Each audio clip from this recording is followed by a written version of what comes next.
नमस्कार, मैं जितेंद्र चतुर्वेदी मतांतर में आप लोगों का स्वागत है। दागो और भागो, हालांकि अरविंद केजरीवाल इसके प्रणेता हैं, लेकिन अब मामला पड़ गया है उल्टा।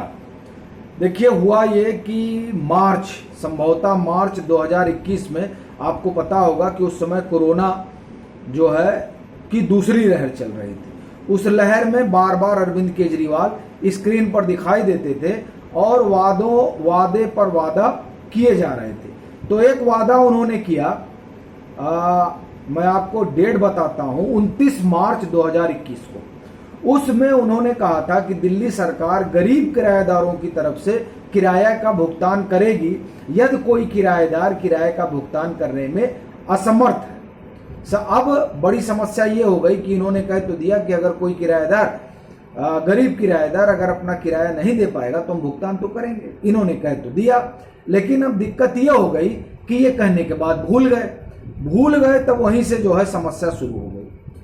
हुआ ये कि एक जनहित याचिका पड़ गई इनके वादे को लेकर दिल्ली हाई कोर्ट में, और जस्टिस प्रतिभा सिंह की खंडपीठ थी। पूरा मामला सुना उन्होंने, और उसके बाद में जो उन्होंने फैसला दिया उसको आप सुनवाई में जो सरकारी वकील हैं उन्होंने जो कहा उसको आप सुनिए, और फिर कोर्ट ने जो कहा उसको सुनिए। सरकारी वकील ने, मतलब अरविंद केजरीवाल की सरकार की तरफ से पक्ष रखा जो गया वो सुनिए। वो कहते हैं कि देखिए, ऐसा कोई वादा नहीं किया गया था, हमने सिर्फ इतना कहा था कि प्रधानमंत्री के आदेश का पालन करें। हमने मकान मालिकों से किराए के लिए किराएदारों को मजबूर ना करने को कहा था, और ये भी कहा था कि अगर किराएदारों को कोई साधन नहीं मिलते हैं तो सरकार इस पर गौर करेगी। अब इस पर कोर्ट ने पूछा, तो क्या आपका इरादा भुगतान करने का नहीं है? यहां तक कि 1% भी नहीं।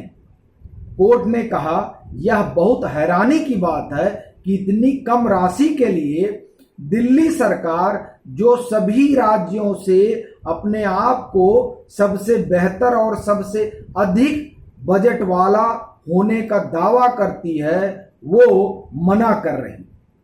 ये बताइए, ये कोर्ट कह रहा है। मतलब कोर्ट ने सीधे सीधे अरविंद केजरीवाल सरकार को कटघरे में खड़ा कर दिया और कहा कि इसका मतलब आपने जो वादा किया है और आप उसको किराया नहीं देना चाहते हैं, आप उस किराया देने से मुकर रहे हैं। इस पर देखिए,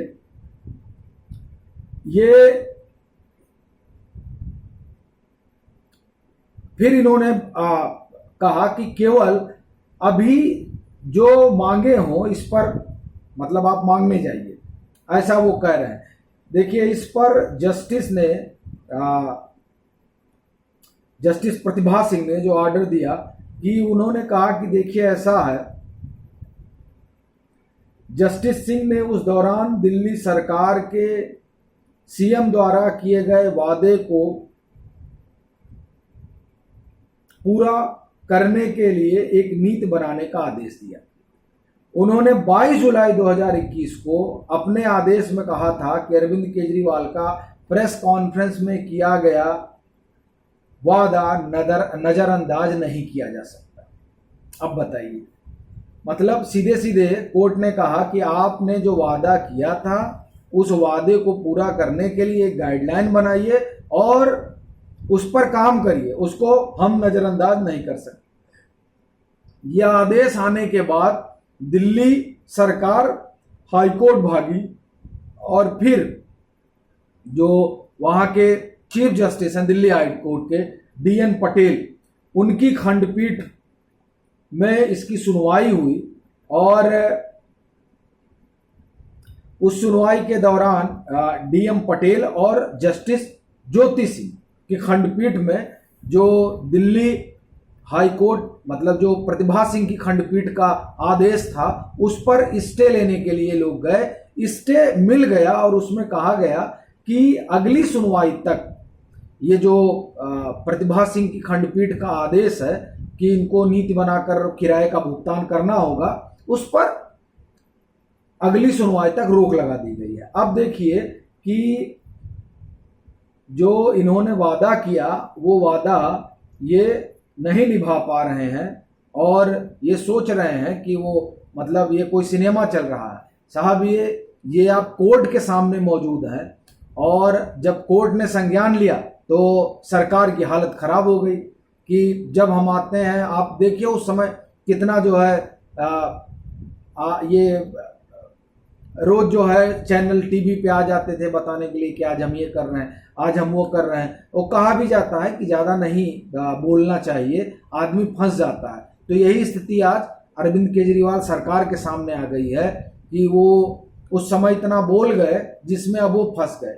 अब ये देखने वाली बात होगी कि अब जो ये फंसे हैं उससे निकल पाते हैं या नहीं। चलते हैं, फिर मिलेंगे एक नए मसले के साथ, तब तक के लिए राम राम।